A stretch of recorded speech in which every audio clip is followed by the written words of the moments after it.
Greetings, Raphael X here with another video. Hope you like it. Please click on the like button, subscribe, and share this video, and I'll be making more. Alright, we're part 3, third video on the Great Reset. And let's start, as we always do, with a prayer. In nomine Patris et Filii et Spiritus Sancti. Amen. Ave Maria, gratia plena Dominus tecum, benedicta tu mulieribus et benedictus fructus ventris tui, Jesus. Sancta Maria, Mater Dei, ora pro nobis peccatoribus, nunc et in hora mortis nostrae. Amen. Ave Maria, sede sapientiae, ora pro nobis in nomine Patris et Filii et Spiritus Sancti. Amen. Okay, so we are continuing to talk about the Great Reset, right? Founded by Klaus Schwab, who is the founder and executive of the World Economic Forum. And something I read in my last video caught the attention of many when it says that we need, because of the chaotic situation brought about by COVID, we need strong government surveillance. We need a strong centralized government that can counteract the chaotic situation we find ourselves in. Okay? So this is essentially what is called quantum politics. Quantum politics, because it is essentially a modified government, right? Politics is the art to govern, right? So it's a government that can modify according to the chaotic situation that comes up. And because humans are so complicated, because we're just filled with biases, right? We're full of, certain tendencies. We're definitely not, what's the word? We're not, constant. So we need a strong centralized government to kind of keep that in check.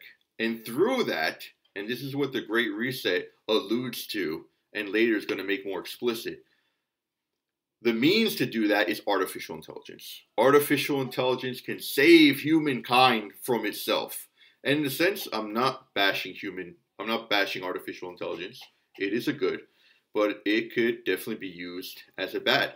And some of the philosophies that underline artificial intelligence are dark, to not say pernicious. All right, so before we get into a little bit of that, I just want to say that progress for the secularists, right, the basic mentality of the Great Reset, progress is seen in a purely materialistic aspect.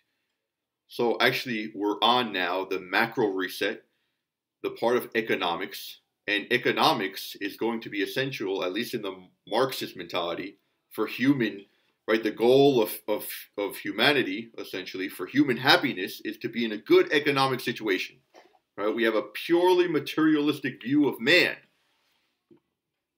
And that's the problem. And I mentioned this before. We have to have a sound anthropology. We have to believe man is not just matter, but as super matter, supernatural, as has a soul, as having a soul also. We cannot have progress in the secularist notion of just mere material progress. That's not going to help. So if we're going to have a philosophy based on it, it's going to fail. We have Marxism, and today we have cultural Marxism, right? Which brings the whole conflicts of Marx to all levels or all aspects of culture. So today we're going to talk about a little bit quantum politics brings about, right, opens up to artificial intelligence. Again, not making a value judgment. But the philosophies underneath it that underlies it is called posthumanism, which is problematic. It's, you probably heard of postmodernism, post-colonialism. All these posts were in the time of proliferation of posts. So posthumanism is a subset, if you will, or a daughter, we can say, of postmodernism. Right, the times we find ourselves, some say postmodernism, but that really is a mentality has really unsubstantial. That is post, right? Essentially post. And this view, well, postmodernism, just to say briefly, a term coined by Lyotard. He wrote his book Critique of the Modern Project. I believe that's the title. I don't remember exactly. I had to read it actually in a class on postmodernism, and very difficult. Postmodernism is like a very complicated sophistry. They don't say anything, but it's so complex, how they say it. There's no substance behind it. And so the definition of postmodernism, according to Leotard, is a critique or of denial or a skepticism towards meta-narratives. Now, a meta-narrative is a universalizing narrative, something that is true, unchangeable throughout, right, all time period, especially applied to politics. You know, like the meta-narrative of capitalism or of communism. These all have meta-narratives. And even religion, essentially, will be a meta-narrative that is denied. So there is no, it's intact, essentially, on objectivity, on immutable absolutes. So I have a friend, professor colleague of mine, he's a postmodernism, and he believes in absolute fluxity, if you will. Everything's in flux. I don't know if that's a word, fluxity, but everything is in flux. Everything is changing. So that is a premise of postmodernism, and from there we have what we call destructionism. So that applies to posthumanism. We have the destruction of the human. The destruction of the human and the emergence of the non-human entity. I'm recording good. Just wanted to make sure of that.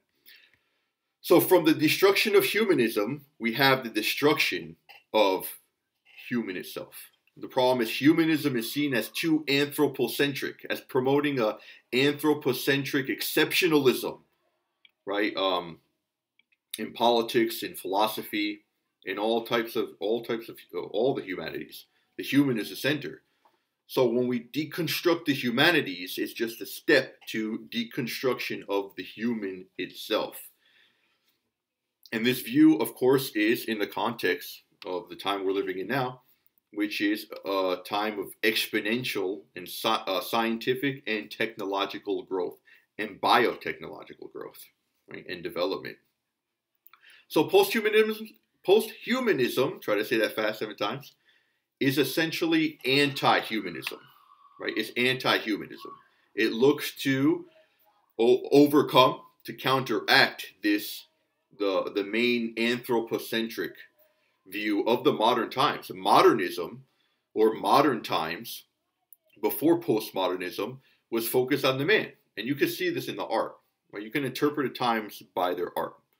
You see the medieval times, you see religious art everywhere, even in the structures, right? The Gothic architectures, the Gothic cathedrals. In modern times, right? Modern meaning before the postmodern, not modern meaning contemporary. Modernism, or in the modern times, from the Renaissance, we could say, to the French Revolution or afterwards, we have anthropocentrism. You can see this in man, right? With the art of, especially Michelangelo, Leonardo. You see this during the Enlightenment too, where man is the focus in the paintings. But you want to get a perfect, you want to paint or form a sculpture of the perfect man, perfect body of a man.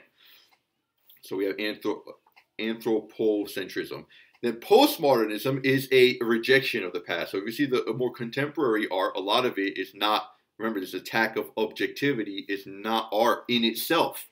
It's just art according to the subjective interpretation of the author. So it's subjective art.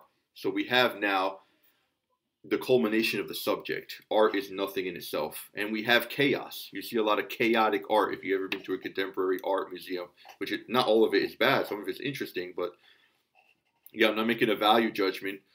But you can, in a sense, to a lot of it, because some of it is another, like minimal art, is, it's like 3 lines. Nothing in itself. Nothing in itself. No objective there. So postmodernism is a rejection of the past. And we see this with posthumanism, rejection of the human. Man is called to task as the representative of a hierarchical and violent species whose greed and rapacity are enhanced by a combination of scientific advances and global economic domination. Man is the evil one. Right, and the Great Reset is very intimately related with this mindset. Man is bad, right? Man is the enemy, and you see this also with those who are promoting a very radical type of climate change theory, man-made climate change, where man is, right, the Satan of the earth, We have to diminish the population because it is man who is destroying it with his carbon emissions, right? Emitting carbon dioxide.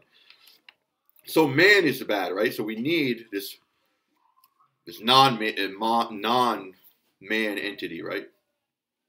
So being becomes technophilic. So even we need to essentially also reassess our notion of man, right? Reassess our notion of being. Reassess our notion of life. Reassess our notion of consciousness and give them an artificial twist, right? A technological twist. So being now becomes something technophilic, something that is love, right, in technology. Love of technology means technophilic. We listen past anthropological exceptionalism, I mentioned that before, and focus on non-human entities, especially artificial beings, right? So again, all these notions that we knew before, nature, life, consciousness, these are obscured and reassessed. There's also another philosophy intertwined with this, or it's probably the very same type, called critical cyborg theory. Now you probably heard of critical feminist theory, critical race theory, which applies to conflict between the races or conflict between the sexes. This is going to apply the Hegelian conflict between human entities and non-human entities, right? The critical cyborg theory, whole nother mess. I'll do more videos on this. Let me know what you think in the comments. I could do more of these. These are interesting. So the posthumanism destabilizes the limits and limits the symbolic borders posed by the notion of human. So posthumanism doesn't really, it's funny because it's criticizing humanity, but then it says humanity in itself is not something that exists, right? There's no limits. There's no borders that define human. So these are all artificial and social constructs of the past. Human. There is no immutable nature, right? And this is a huge problem. This is a huge problem because the whole belief of everything in flux is going to bring disaster. It will bring disaster. There's also a hypothesis of the multi-universe, which is a whole nother ball game. There's well, I think I'm going to leave it there actually because I am over 10 minutes. I'm over 12 minutes. I want to make these videos short. So I am going to continue this with the posthumanism, talking about applying it to the Great Reset. And we will see you in the next video. Hopefully you understood. And click the like button. Don't forget that. And also subscribe. All right? And share this video. All right? I'll see you next time. God bless. Take care. High five.